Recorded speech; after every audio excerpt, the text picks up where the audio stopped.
പൊന്നാനിയിലെ വിദ്യാഭ്യാസ മേഖലയിൽ അരനൂറ്റാണ്ട് പിന്നിടുന്ന ISS വിദ്യാഭ്യാസ സ്ഥാപനങ്ങളുടെ പൂർവ്വ വിദ്യാർത്ഥി അധ്യാപക സംഗമം അലുമിനി അസോസിയേഷന് കീഴിൽ ജൂലൈ 26-ന് സ്കൂൾ അങ്കണത്തിൽ വെച്ച് നടക്കും.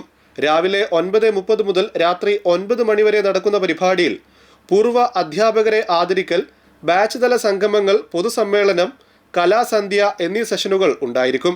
വൈകിട്ട് 4 മണിക്ക് നടക്കുന്ന പൊതുസമ്മേളനം പൊതുവിദ്യാഭ്യാസ മന്ത്രി N. ഷംസുദ്ദീൻ ഉദ്ഘാടനം ചെയ്യുമെന്ന് ഭാരവാഹികൾ വാർത്താ സമ്മേളനത്തിൽ അറിയിച്ചു. പൂർവ്വ വിദ്യാർത്ഥികളുടെ ഒരു സംഗമം വരുന്ന ജൂലൈ 26-ാം തീയതി ഞായറാഴ്ച നടക്കുകയാണ്. സമ്മേളനത്തോടനുബന്ധിച്ച് പൂർവ്വ വിദ്യാർത്ഥി സംഗമവും അതോടൊപ്പം തന്നെ നേരത്തെ ഉള്ള പൂർവ്വ അധ്യാപകരെ ആദരിക്കലും ഒരു പ്രധാന ചടങ്ങായി നടക്കുകയാണ്. വൈകിട്ട് പൊതുസമ്മേളനം ബഹുമാന്യനായ വിദ്യാഭ്യാസ വകുപ്പ് മന്ത്രി N.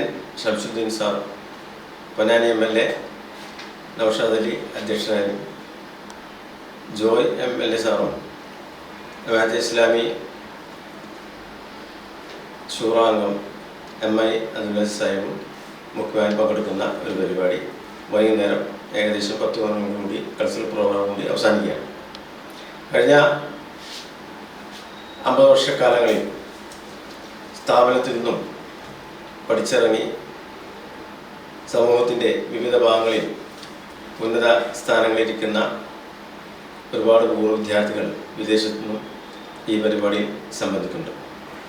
Primary, high school, higher secondary, അറബി കോളേജ് അടക്കമുള്ള വലിയ ഒരു സംവിധാനം മുന്നോട്ട് കൊണ്ടുപോകുന്ന ഒരു സ്ഥാപനം 50 വർഷം പിന്നിടുമ്പോൾ അതിലെ ആദ്യ ബാച്ചിലെ വിദ്യാർത്ഥികളടക്കം, ആദ്യ ബാച്ചിലുണ്ടായിരുന്ന ഗുരുനാഥന്മാരെ അടക്കം അടുത്ത ഞായറാഴ്ച ആ മഹാസംഗമത്തിൽ ആദരിക്കുകയാണ്.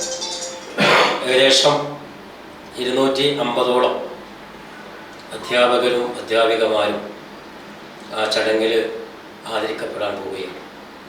അതോടൊപ്പം നിലവിലെ രജിസ്ട്രേഷൻ അനുസരിച്ച് 2000-ൽ പരം പൂർവ്വ വിദ്യാർത്ഥിനികളും ഈ സംഗമത്തിൽ സംബന്ധിക്കും. ISS president PV Abdul Latheef, alumni association president TP Muhammad Mustafa, principal PK Abdul Azeez, alumni vice president Sauda Jabbar, secretary M. Muhammad Basil എന്നിവർ വാർത്താ സമ്മേളനത്തിൽ സംബന്ധിച്ചു.